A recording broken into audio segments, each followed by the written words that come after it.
Lord, all you ground troops spinning around smartly on the planet. All you Terrans out there, if you're on the planet, you're called a Terran. How about that? Terra, guess it's for terra firma. I really don't know. I didn't make that word up. Tonight, we're doing Theresa J. Morris ACO Club, which is sponsoring the Gulf Breeze June get-together.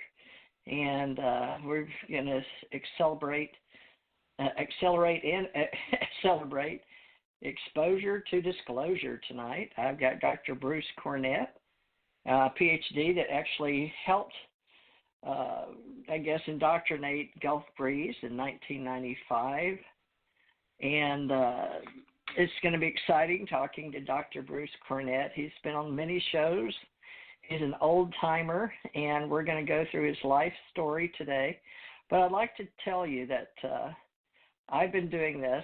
I was indoctrinated as an ambassador in 1967, and I'm very happy to say that I've had a really good life working around our ET friends with NASA and the government in and out of country, and I'm celebrating knowing that my husband and my daughter with the ACO is on the other side now.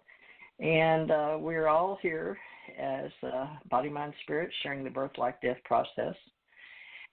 And I'm extending my brands, BRANDS brands, to include explanations of inspiration and knowledge and wisdom, and combining with other humans as co-creators now.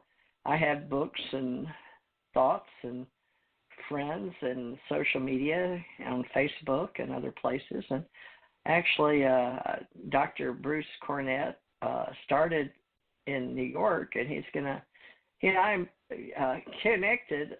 Apparently, we've got a long story with other people, probably here in Gulf Breeze and in New York and Hawaii.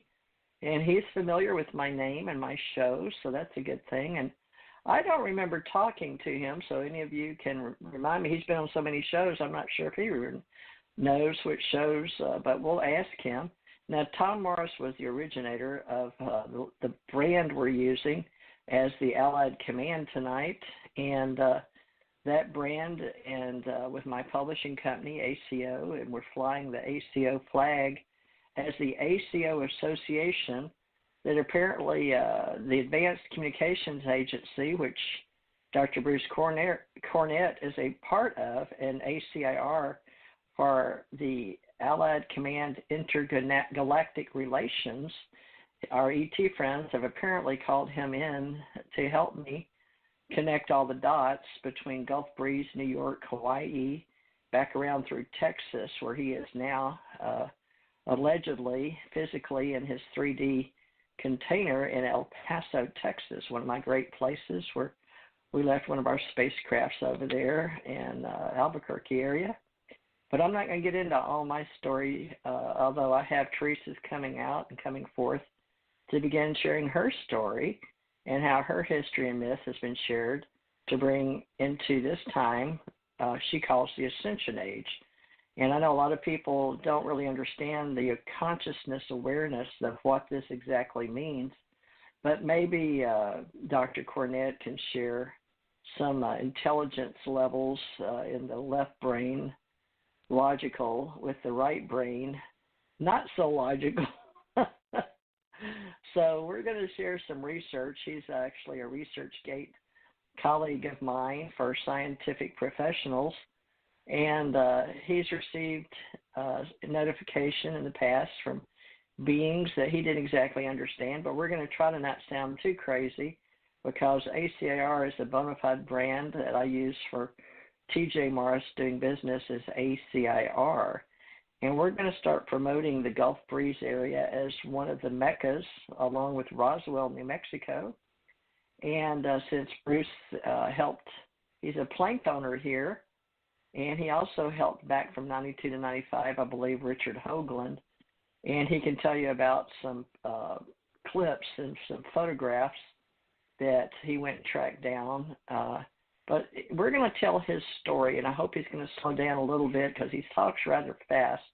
But most people with extremely high IQs can't get the information out fast enough. And I'm having to slow myself down because I get really excited and talk really fast myself. So let's hope we can keep this calm and peaceful and wonderful for you guys who are historians, because this is one of my friends at the Theresa J. Morris ACO Club, the Advanced Communication Agency that I've got on patreon.com. And I'm going to ask Dr. Bruce Cornett to go and be a part of our Patreon groups on Advanced Communications Agency. So if you're interested, I'll invite you to be a supporter of me on patreon.com/Theresa J. Morris. And then from there, we may be able to get you into our community. If you're a good fit, we've got to vet you and see what journals you can be peer group with us, whether it's UFOassociation.org, ACO Association, ERICOP, which is Education Research Association, Community Online Press. I've got different people that have joined me in past years, and we're going to figure out which group they prefer to be in. But if you'd like the name Allied Command Organization, that is as of June 2019. It is a membership only, and you have to pay your membership dues, and then we'll invite you to cast your vote. Everybody that's paying member will get a vote in the Allied Command Organization, and then the Planning Committee will decide what location we will have our first gathering in. But I'm going to have him talk about, because we're celebrating Gulf Breeze tonight with Theresa J. Morris ACO Club right here in town. So without further ado, I'm going to bring on Dr. Bruce Cornett to tell us all about the Gulf Breeze in 95, but I'm going to get his story from 1992 forward. But let's get his life story here. Dr. Bruce Cornett, PhD, can you hear me? Yes. Can you hear me, TJ? Yeah. I don't even have to have you up close. Wow. Yeah, I can hear you good. Great. Well, okay, I'm excited to have you on our show. So thank you for joining us. Now, you're located in El Paso, Texas? Correct. Yes, I've been here since 2004. Okay. You're sounding good. You're coming through good. All right. Well, if you don't mind, Bruce, I want to get in the beginning the 95 Gulf Breeze, but let's get everything prior to that, because what year were you born? What state? Are you an American? Are you out of country? But let's get some data, just some personal information on you. Go ahead. Tell us where you were born and all of that. I was born in Bryn Mawr, Pennsylvania, a suburb of Philadelphia, on August 31st, 1945. And I was born 3 months premature and spent the first 11 weeks of my life in the first human incubator called the Chapel. So if it wasn't for that, I would probably have more brain damage than I already have. So, any rate, I was born there. My parents lived there at the end of World War II. My father was in the Coast Guard, and my mother engineered electronics within submarines. She helped design and all the layouts for the wiring in submarines. So after about 2 years living there, they moved back to her parents' house in West Hartford, Connecticut, and her brothers helped her get a house. And so we grew up on Farmington Avenue in West Hartford, Connecticut. That's where I spent my childhood, went to Conard High School. And when I graduated there, I went on to college at Fairleigh Dickinson University, then transferred to University of Connecticut, then went on for a graduate degrees in master's in paleobotany and PhD in geology and palynology at Penn State University. So I spent about 13 years of my life in college. I feel like a medical doctor in that respect, having so much college education. But all of that was before 1992. And a lot of major things happened in my life in the 10 years, the decade before 1992, that I'll probably you want me to lead into about how in the world I ever could get involved in this field as a as a academic a scientist who has worked in the oil industry for 11 years, and then for Columbia University and Lamont Doherty Earth Observatory for about 5 years. And then my life changed radically after I started being awoken to my abductions and having many contacts with alien craft in the Pine Bush area of New York. That started in June of 92, and so is that where you want me to go from that point on?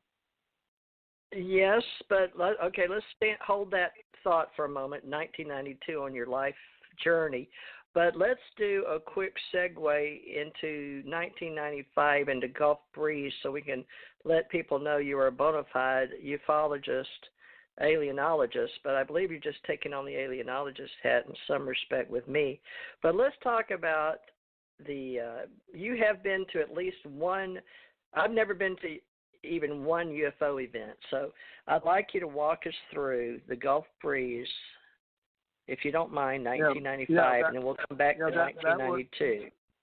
That conference I was invited to, which was on disclosure, and there I talked about. I was a speaker on the spaceship Moon. Working with Richard Hoagland, I learned a lot about all the anomalies and artifacts on the Moon, and so that was what I talked about there. And interestingly enough, I met another professional at University of Wisconsin by the name of Stephen Johnson, and he was very impressed with my talk. And he's an artist, and he had a website promoting his artwork, and he wanted something. A lot of it, he said, was on alien life and visitation, and he wanted to include somebody on his website with all of the work that I had done, and which he worked up. I gave him all the data that I had, and he built a wonderful website called the Sirius Orion Works, and that was up and running from 96 to 98, I believe. And then he wanted to have me go get my own server for that material, which I did, and I started adding more web pages on with all of the sightings I'd had since he completed that web page. Also, I was interviewed by a magazine in England for Encounters magazine back in '95, and there was a featured article in there on what I had discovered and the photographs I had taken in '92, '93, '94. So I got a big start, a rapid start in exposure. I was invited to the Ozark UFO conference in '94 and met Dr. Carla Turner. And so a lot of things were happening in my life at that particular point. And I also